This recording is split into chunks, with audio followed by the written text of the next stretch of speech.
Mga transport groups tulad ng Piston at Malibela at mga riders group sa pangunguna ng Kagulong at Ka-Riders ay nananawagan ng pagpapatigil ng implementasyon ng No Contact Apprehension Policy or NCAP sa kasalukuyang anyo nito. Ayon sa kanila, ay hindi sila tutol sa layunin ng disiplina at kaisan sa lansangan. Bilang mga motorista ay kaisa sila sa pagsusulong ng ligtas at maayos na daloy ng trapiko. Ngunit sa kabila ng mabuting hangarin ng NCAP, ang kasalukuyang implementasyon nito ay hindi patas, hindi makatao at ang gobyerno ay hindi handa para sa responsableng pagpapatupad nito.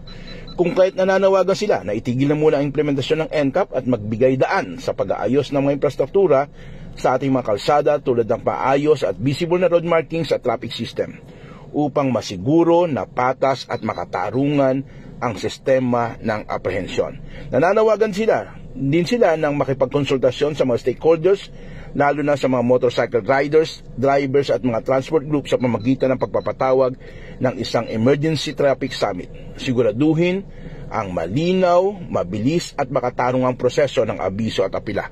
Ganon din ang kanilang panawagan na gamitin ang NCAP hindi para kumolekta ng multa kundi bilang kasangkapan ng edukasyon, disiplina at kaligtasan. Kung dati kasi ay daang piso lang ang multa rito, ngayon ay libo-libo na ang multa nito.